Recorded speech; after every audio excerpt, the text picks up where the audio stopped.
Hello there, this is Sohail Hasni, your host at Energypreneurs. Cheap solar power, batteries, and electric vehicles are changing the transport and energy sector as we know. I bring in guests to this podcast who will help you with their ideas to navigate this energy transition. Thank you for joining. Numbers are very important, right? When you go buying something, you need to know what's the price, how much, what's the volume. Today, we discuss key numbers with John Poljak. He brings in the importance of having the right reference number in making decisions, especially for climate change. If you don't know what's the average value of putting a solar panel, how much electricity it will generate, those thumb rule numbers are very important. So we talk key numbers for every industry and how it impacts different decision making. Then we get into the interesting topic of hydrogen and also try to get into the key numbers of hydrogen. So please join in to explore a bit more on the impact of knowing the underlying numbers and how it's reshaping the energy transition today. Hi, good morning, John. Good morning, Sohail. Okay, finally we managed to connect. You are the man with the numbers. So I'm very excited to hear what's going on the different world and what key numbers can we get to so that we can put everything in a box and try to understand. Maybe first you introduce yourself. My name is John Poljak. I'm the key numbers guy. I run a website called keynumbers.com where we take numbers and simplify them and convert them to what the audience understands. So yeah, it's just a simple bit of background of myself. I've worked in finance and systems and pretty much worked around the world in many different industries. So everything from setting up systems for large governments, the Mayor of London's office. I worked in Nigeria for oil and gas companies and LNG out there, not-for-profits as well. We live in a world where every organization needs numbers. And the key numbers is about simplifying those numbers and making sure that the audience and your stakeholders understand what's important. Sorry, it sounds a bit abstract, but maybe if I can give a few simple examples of the key numbers. So with key numbers, it's very difficult sometimes to explain it. So I'll just use a quick story. I've worked a lot around the world, including some very exotic places, including Nigeria and northern Iraq. I was working in the Kurdistan region. I worked as a finance person for an oil and gas company. I got a call from the boss basically saying, we received $100 million or close to $100 million, but we're going to be depositing it in the local bank in Kurdistan in northern Iraq. So we're talking a banking system that's not very, say, robust or strong or connected to the outside world. And my boss said, fly down to Iraq and go deposit the money and transfer it out of the country. So I go down and fly to Iraq. And the first thing the bank does is completely panic and say, we can't transfer this out of the money. It's too much money. And it got to the point where they couldn't even put it in their computer system because it had too many zeros. So we had issues in terms of like how to even convert it into multiple transactions. And then when we're trying to pull it out of the country, we couldn't get it out. It was just that we were too big for the financial system. What's the dollar amount you're talking about? It was $92 million US. Okay. And converting it into Iraqi dinars, it's 1,400 Iraqi dinars per dollar. So you can imagine the amount of dollars on it. Their computer systems couldn't even handle that amount. So my boss just said, look, just cash the money and we'll fly it out. So I had to work out, okay, I've got a problem here. I'm going to turn up to flying to Turkey with a whole bunch of cash. And you can imagine like a Ocean's 11 movie scene where you're pulling out the bags of money. That was my predicament. And so what I had to do was work out, okay, how much is this money even going to weigh? And the general rule is that $1 million in $100 notes is 10 kilos. So I had to basically put a ton of money onto a plane and then fly it out.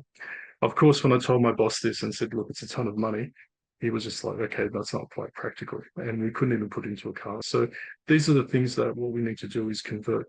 So we need to convert the numbers to what is practical for us. So 100 million doesn't sound very like it sounds pretty easy, but when you're talking a ton of money, that brings up some physical logistics. So these are the kind of issues that I try to deal with in using key numbers. The first question I'd like to ask is why are the numbers important in decision making? Which is a very simple question, but I'm sure you, through your work, you have been in many places that numbers do matter, right? Because there are a lot of misinformation, disinformations out there, right? Correct. It's about finding value. So you need to put a value, you need to quantify value.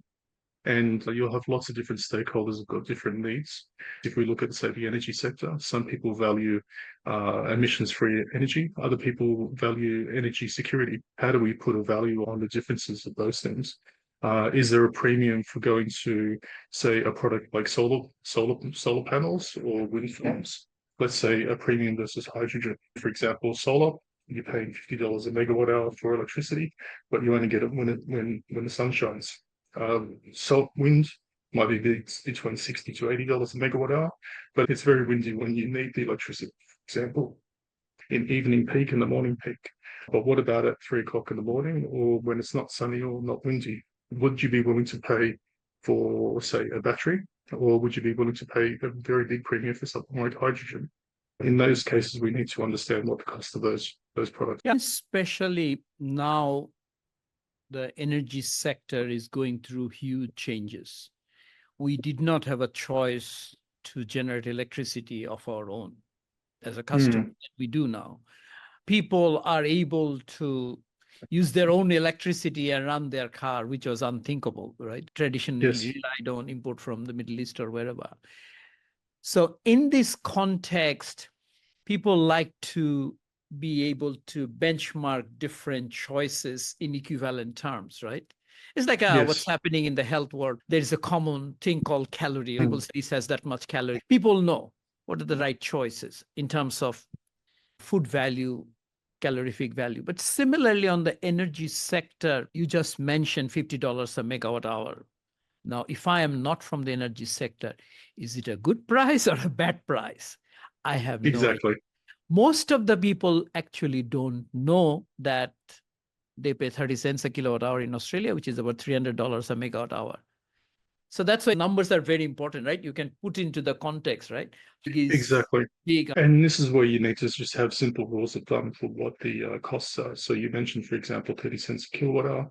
As a general rule, a third of your energy bill is the wholesale energy production, the generation. The third of the bill is maybe your networking costs, and a third is maybe like retail and surcharges that the government is imposing on the bills. So that's just a simple rule of the third. Now, if we're saying it's $50 a megawatt hour or 5 cents a kilowatt hour, if I'm saying my electricity bill, the generation part is 10 cents a kilowatt hour, that means solar is half the price of the regular generation costs. So that's an example where you would say, okay, that means that solar is cheap for those times it's running. And that means something else would be, you can also benchmark it against something else that's expensive. Yeah, because if you are going to a supermarket or buying anything, a dozen of eggs, I'm sure that someone who regularly buys an egg from a particular place, if suddenly price goes up by 30%, will say, oh, today it's a bit high. You may not know the exact, because you have a gut feel for what the prevailing price is. So similarly, for every industry, we need to have some sort of numbers so that you can compare. You look at a project, oh, this is a more expensive solar because I know the average is about $50 a megawatt hour, or this is a bit lower. Yes, and there's a term for it called subitizing, which means that it's the instant recognition of a number. So the way our brain translates that is we have numbers 1, 2, 3, 4. Our brain can instantly recognize those numbers. Anything more than 4 or 5, our brain puts it into a bucket called lots. So if we use big numbers, we basically throw it into a bucket called lots, and it just becomes whether you use 1,000 or a billion or a trillion, our brain turns that into lots. So what we need to do is turn it into simple, small numbers that we can understand, okay, that's valuable. So for example, in Australia, you're paying $2 a litre for petrol. If you see it at $2.10 or $2.20, that's expensive. If you see it for $1.80. So using that simple number as a benchmark. The other one also is, I was just thinking about in terms of what some of your previous episodes, such as the hydrogen one, we can also look at numbers in terms of not just like in terms of whether they're cheap compared to other things, but being able to convert them to understand what the value is. So an example is if you have a diesel generator, one of the use cases, for example, of expensive hydrogen as a storage and using that as electricity is as a substitute for diesel. So how would I convert a diesel generator cost to show it in hydrogen terms as well? For example, a diesel generator, the fuel cost at $1 a litre works out to be about 30 cents a kilowatt hour. So that's my simple benchmark. If for every dollar I pay for electricity with diesel, it's the equivalent of paying 30 cents a kilowatt hour for electricity. So in Australia, if I'm paying $2 a litre for diesel, that's 60 cents a kilowatt hour. So straight away, I can compare if I'm looking at an option of switching from diesel to hydrogen as a small little generator, I'm looking at about 2 to 3 times the cost of electricity just for the fuel cost alone. Of course, there's costs of the generators alone. So this allows me to just looking at the key numbers and doing some simple unit conversion and say mathematics, I can work out which is the business case there to switch from diesel to like a non-emissions technology such as hydrogen. Of course, there's other issues as well. You might have your board of directors saying, hey, look, we're going to go net zero and it's mandatory. Whereas other companies are like looking at it from a cost perspective. So again, it depends on the motivations of the organizations as well. So hydrogen is a complicated subject, but on hydrogen, what are the key numbers now? If hydrogen has to compete with natural gas, it needs to be $2.50 a kilogram, or what's the benchmark price? Depends. I think the first key number is just that 7 kilos of hydrogen is 1 gigajoule of natural gas. So at the moment, if you're looking at 1 gigajoule or 1 MMBTU, which is a British thermal unit, forget it. In terms of the units, if we look at America, the price of 1 MMBTU or 1 unit of gas is about $2. So if I'm looking at hydrogen at the moment, and it's say $2 a kilo, that's the equivalent in dollars in MMBTU. So it's not comparable to be able to compare the cost of hydrogen to the cost of gas in, say, North America. In somewhere such as Europe, where it's the equivalent of, say, at the moment, well, they use a different unit conversion, which is megawatt hours. So they'll use, for example, I think the price of gas in Europe is about $36 a megawatt hour, which works out to be about $10 a gigajoule or $10 a megawatt hour. So it's about, if we go $2 a kilo, you'd have to get down to about $1.50 to be the equivalent of European gas. So you are saying it's even less for Europe, right? But if we have to bring down to hydrogen at $2 a kilowatt hour, you need solar price to be less than a cent, right? Yes, about half a cent. So it's going to be very cheap at the moment.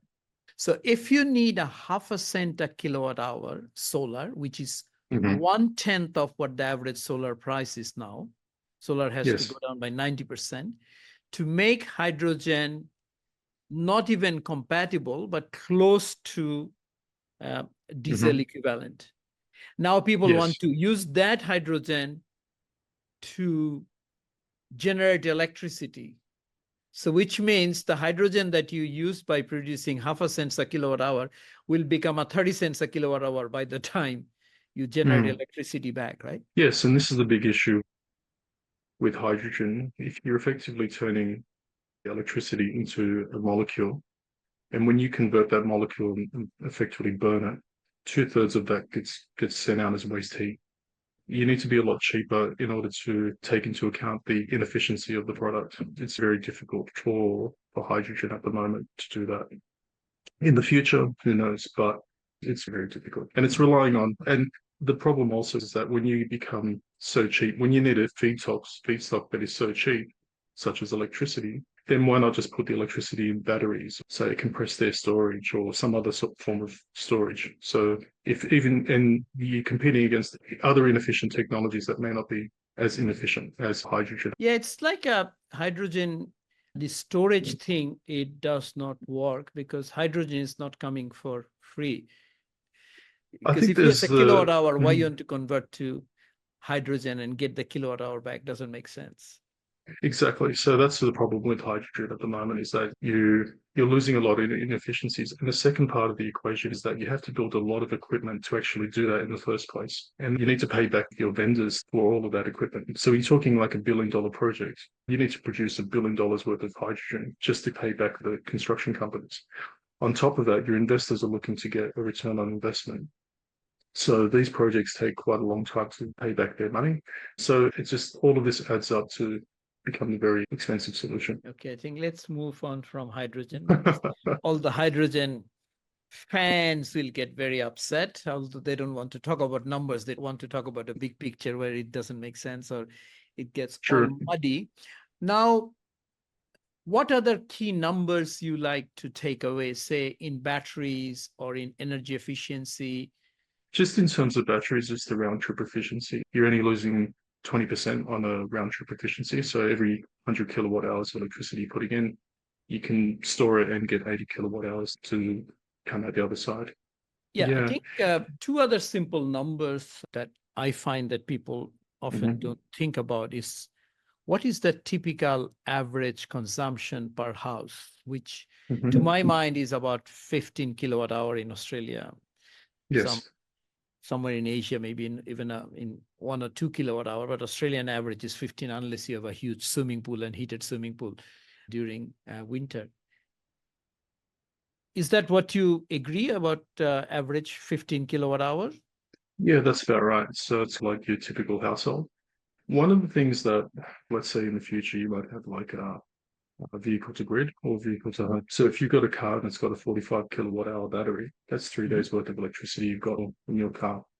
Actually, a week's watt, because average Australian household has 2.6 cars, right? Oh, true. So it's a week's worth of electricity sitting in your car.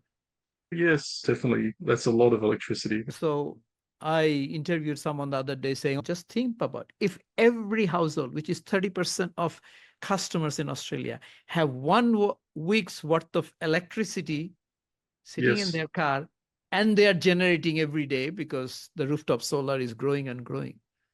Yeah. You as a And this is grid another, owner should be a little worried, at least distribution companies, transmission. and this is where one of the things with key numbers is that you may not have the information on hand. What's the total? How much battery capacity do we have as a country?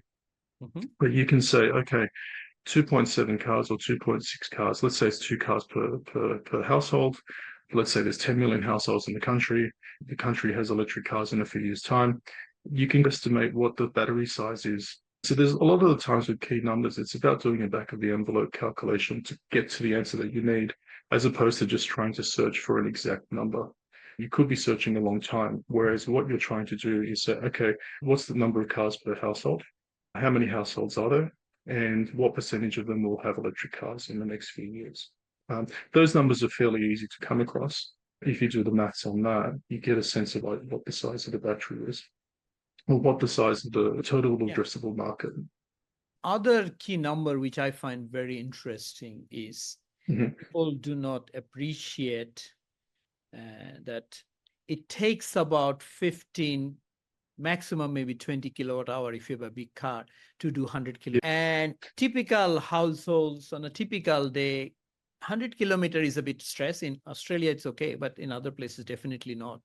But you do about 60 kilometer a day going to work. That's not much kilowatt hour. That's about 10 kilowatt hour a day.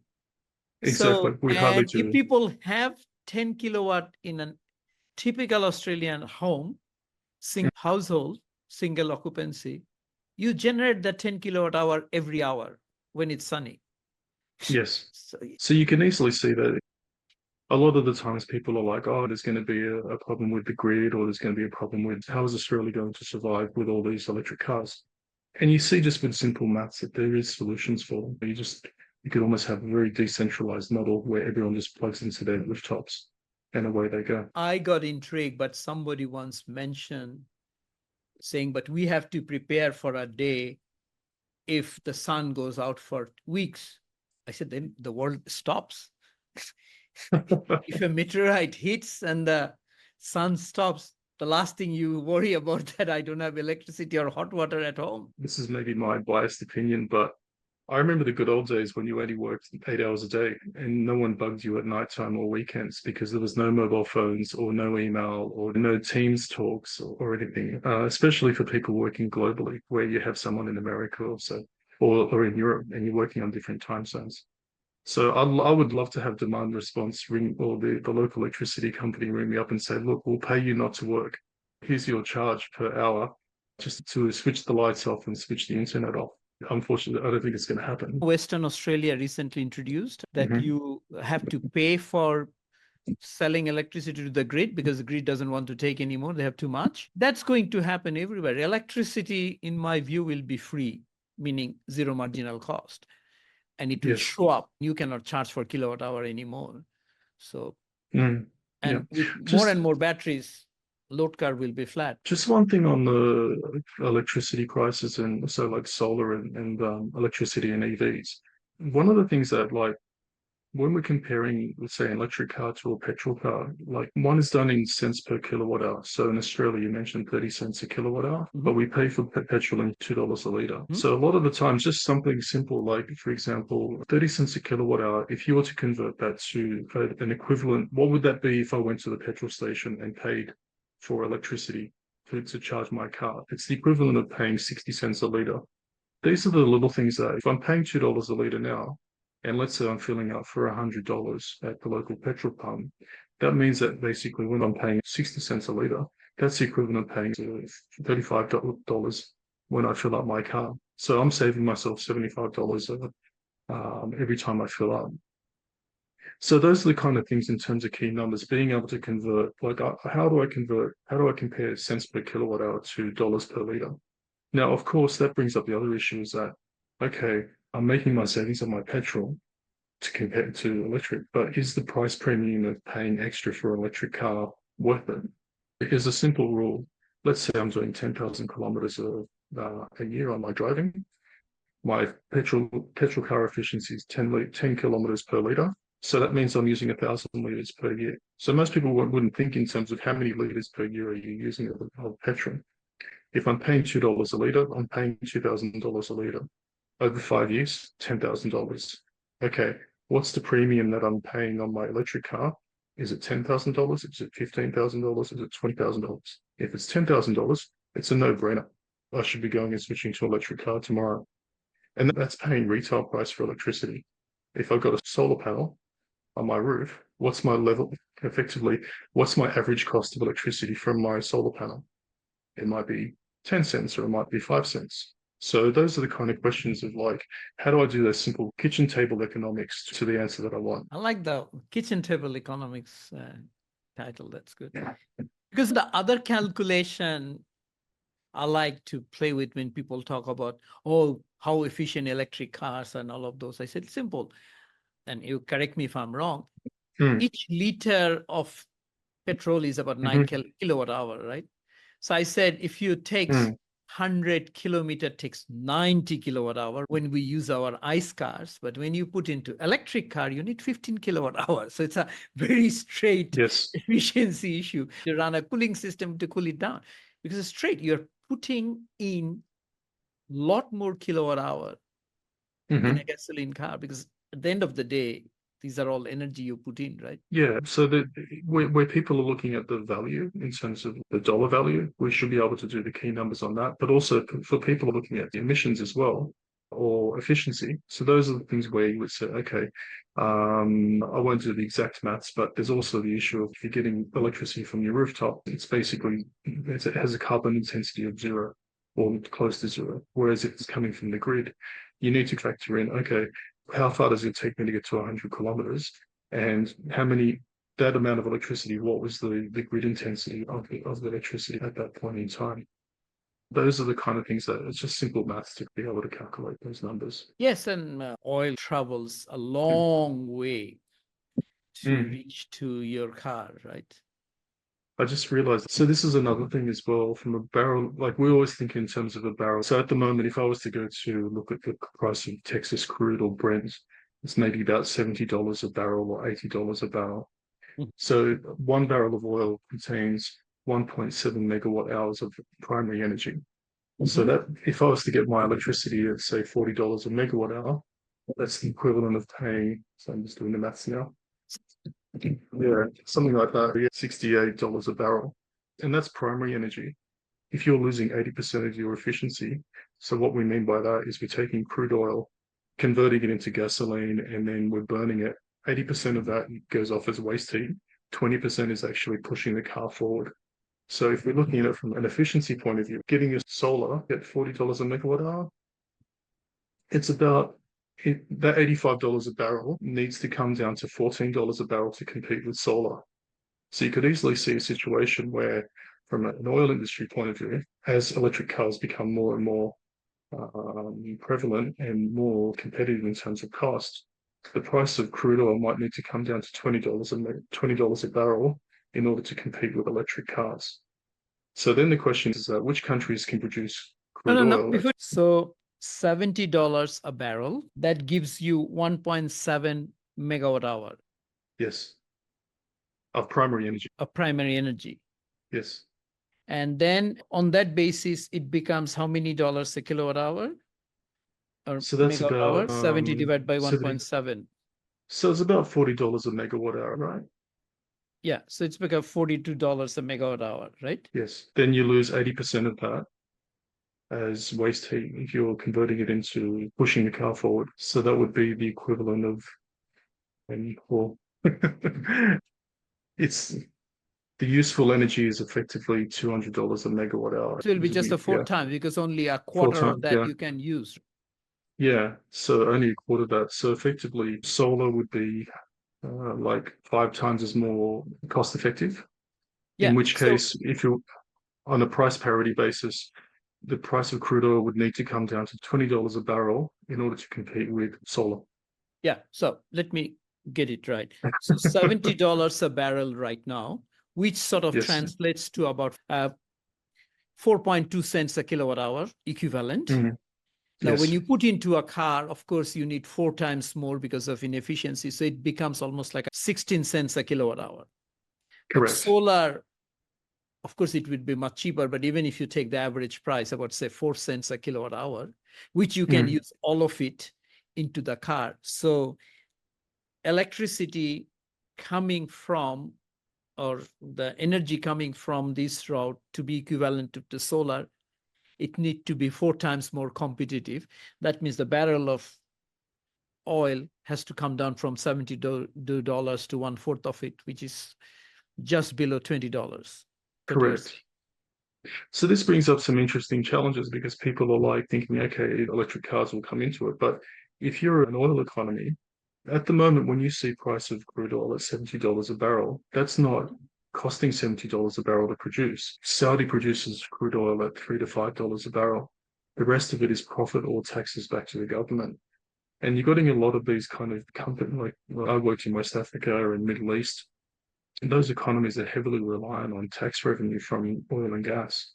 Now we're in a situation where suddenly they're competing against EV cars.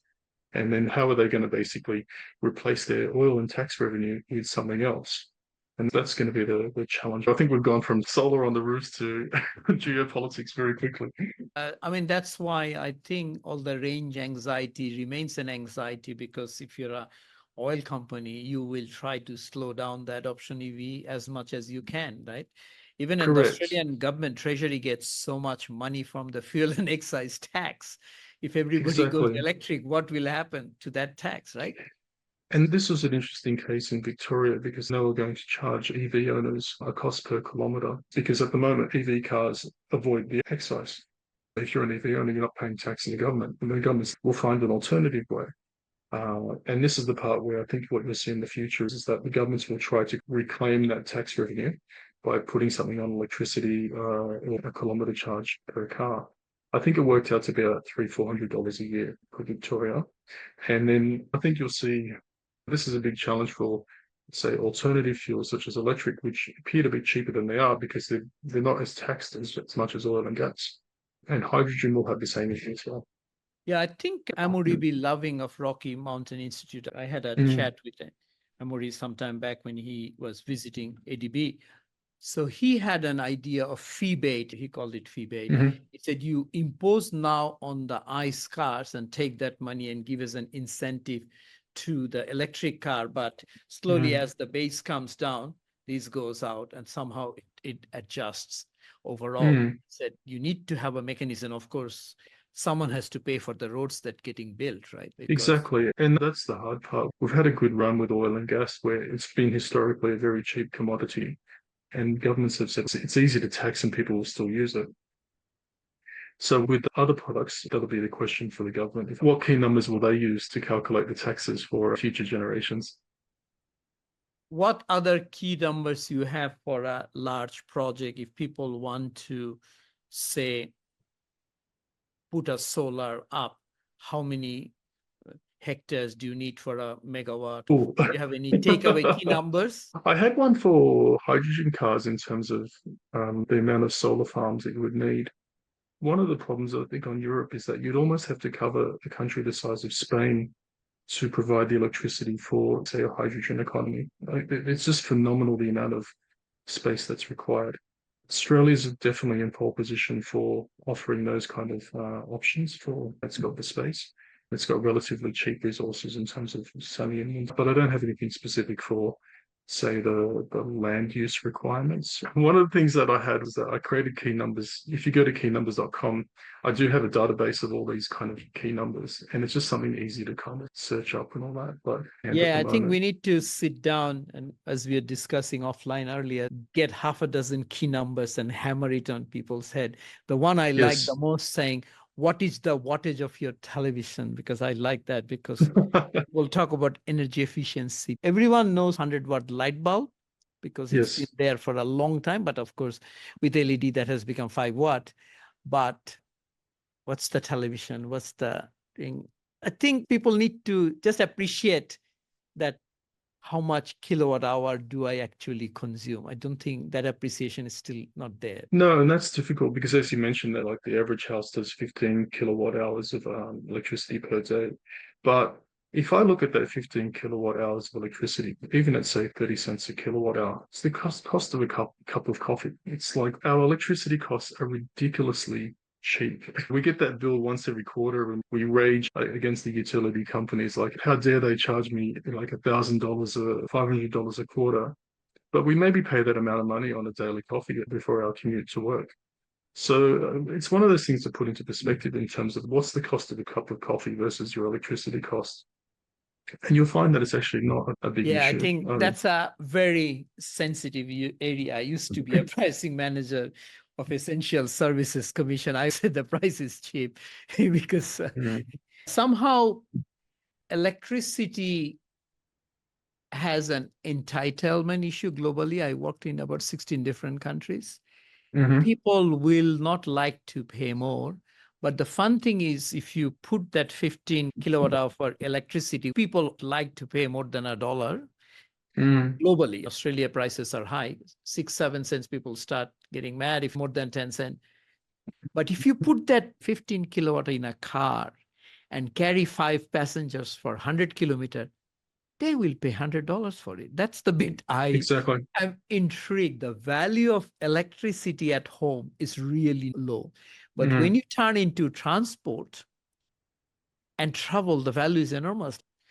To carry a passenger, I think 100 kilometers on an aeroplane takes only a few kilowatt hours. People pay enormous price for this. Of course, the cost of plane is there, but I'm saying just as a service. But this is the part where it's difficult. If you're driving in a car, if you compare that to even a train trip or an Uber or a bus, the cost per kilometer, the cost per passenger kilometer, a car is really cheap, but you're comparing it to something very expensive. So you've got something benchmark. Your brain is saying, oh, this is cheap compared to other options. But when you're in the house, how do you compare something that's cheap? You don't have an alternative. When I was in the hotel, I was paying free electricity, but I had to pay $200 a night for the hotel. So it's very difficult to compare. Or I guess the only real option is that, say, the solar panels on your roof. That's one option where you can, as soon as you put those solar panels on your roof, your electricity price comes down from 30 cents a kilowatt to effectively something like 4 or 5 cents a kilowatt I think hour. pricing discussion is very tricky. It's also political globally. But the thing that I like key numbers to play with is we are discussing that it consumes 15 kilowatt hour per day for a typical customer in Australia. But Asia, maybe even 2 or 3 if you do not have a lot of heating.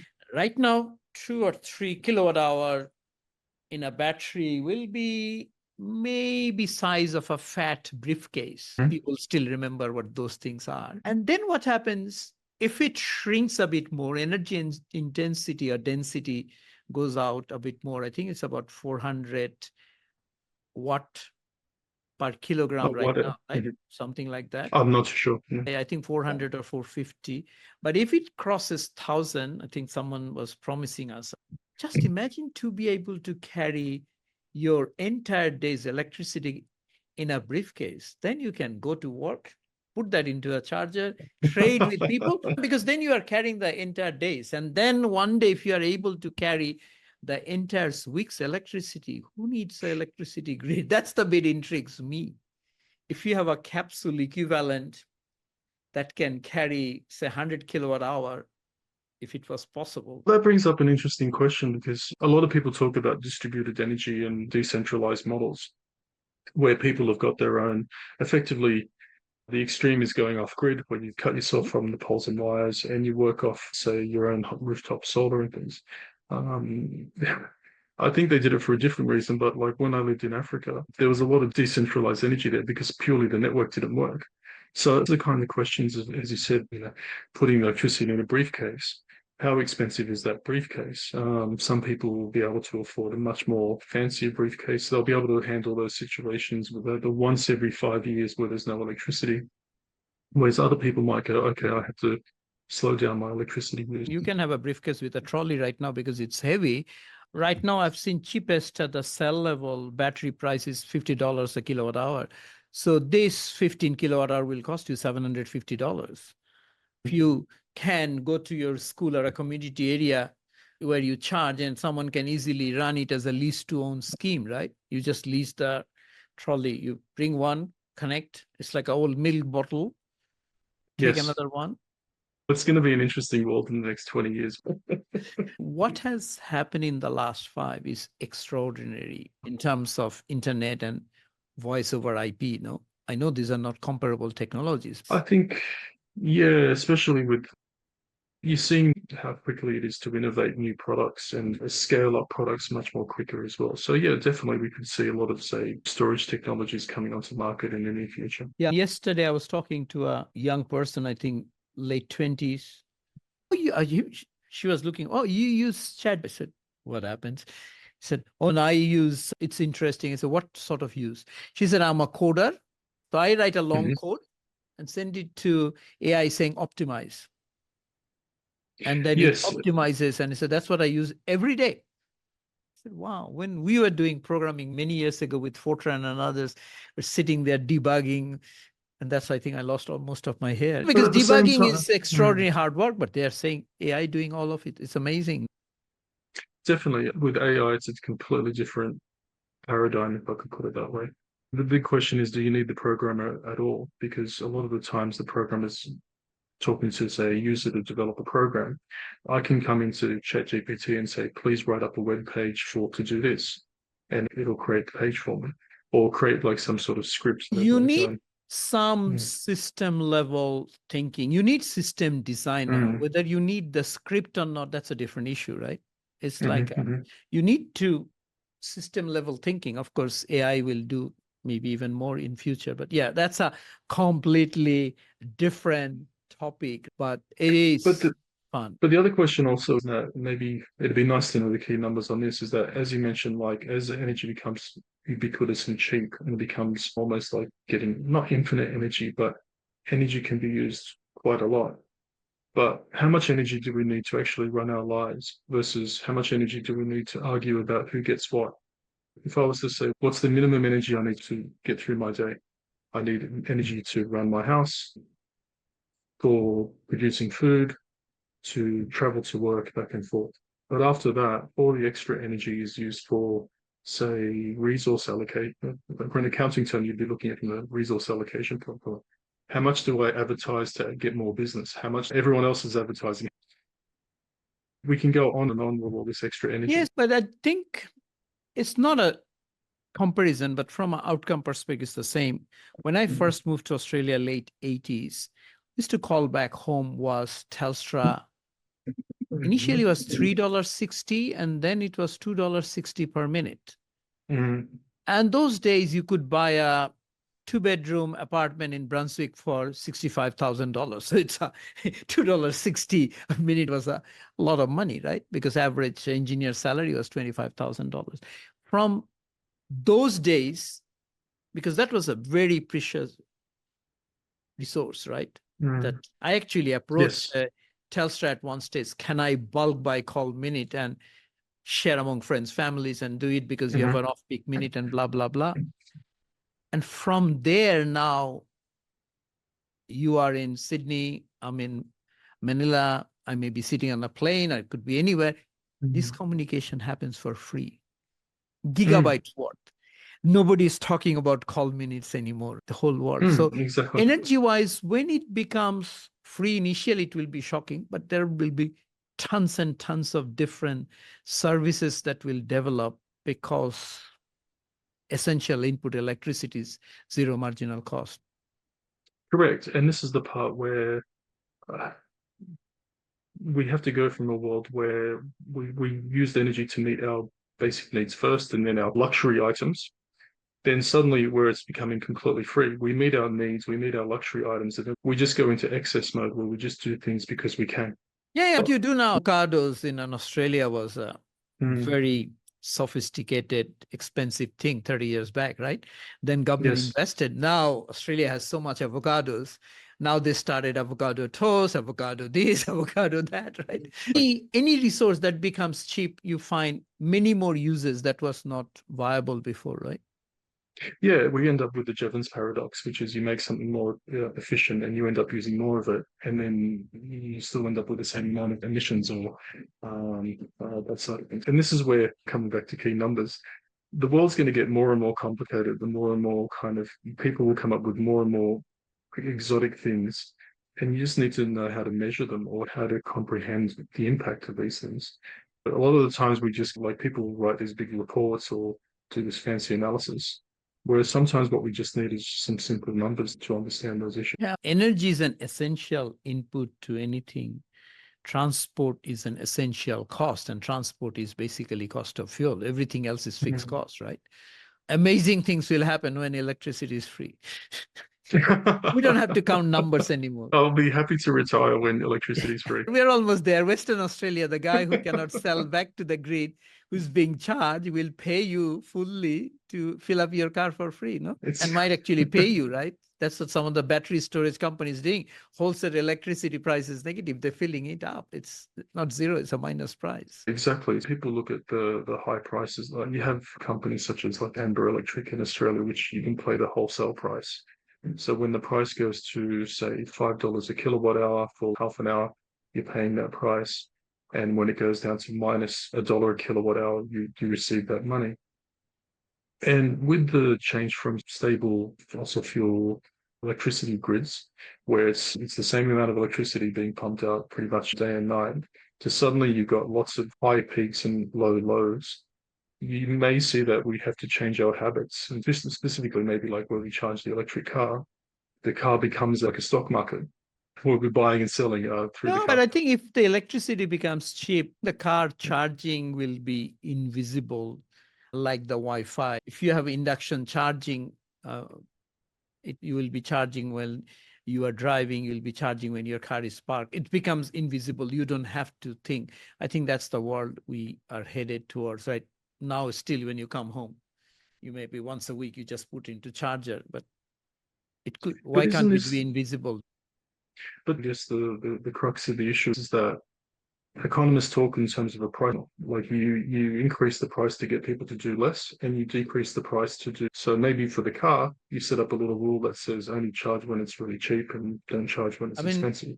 Look at Wi-Fi. What happened? Internet used to be expensive. Remember, dial-up connect? Used to pay a lot of money, right? But where it's gone now, we all pay for Wi-Fi in different shapes, in homes, in car. Tesla have a subscription, your mobile phone, but it's transparent. You just pay and you don't know. You just complain when it doesn't work, right? No, exactly. But would energy be different? Because with Wi-Fi, it's always there. But with energy, do we have to expect that energy will not always be there? Why not? If you have a larger battery, you will not see the noise. If every house had a 1 megawatt hour of battery, today may be not viable thinking. Then you have a month's worth of battery sitting there. Who cares? It's like a water tank, right? Yeah, I went to a talk where they mentioned one key number, which was if you were to do 95% of the Australian grid with renewables, it would cost X. But the last 5% would cost the same amount as the first 95%. I like to challenge those models because I think people are thinking with a linear sort of approaches, because as prices become cheaper, look at, you walk into a tram and ask show of hands how many batteries people are carrying. I think all young women for sure, and mostly you'll find people are carrying batteries. If you ask somebody 15 years back, they will say, no, why should you carry batteries on your bag? No, but people do carry. So similarly, as batteries become cheaper and lighter, I have a fan here which has a battery, everything will have batteries, no? From that perspective, yes, that would. But in Australia, where you have like moderate weather conditions, I'm just thinking about Europe, where for a few months of the year, it's not going to get your energy increases and say you've hardly got any solar and the wind might be. No, but if you can put a 15 kilowatt on a briefcase, you can import 1,000 or million briefcases fully charged for a couple of months from somewhere else. I see, we're expecting. And a container can carry for sure, I don't know, right now, maybe 10 megawatt hour, it will be 100 meg. What's the problem? We have been bringing electricity 9 kilowatt hour a liter forever from Saudi Arabia. What's the problem bringing a container load charge battery? I don't see the problem. It's the same thing. It's just the mindset. We just calculated each barrel is 1.7 megawatt hour. We was bringing that 1.7 megawatt hour from the end of the world, no? From that perspective, yes, it's exactly the same thing. Yeah, exactly the same thing. Anything else that I could have asked? It's been very interesting. No, just focus on the key numbers. That's the main thing. So what do you do for fun when you're not number crunching? I play a bit of basketball. I've got the kids and I'm coaching soccer at the moment, even though I have no idea about soccer. So I'm a bit of an energy nerd as well, so I don't mind looking up and checking up on LinkedIn and having a nice conversation with people about the latest trends in energy. Yeah, so that's been my adventures recently. So very boring and family oriented. The electricity industry used to be very boring, but it's becoming more interesting every day, right? Yeah, exactly. I enjoy talking to engineers because I come from a finance background, so I find it interesting hearing their perspective. So it's just looking at dollars all day. That's part of the job. So it's nice to look at something different. Yes, that's good.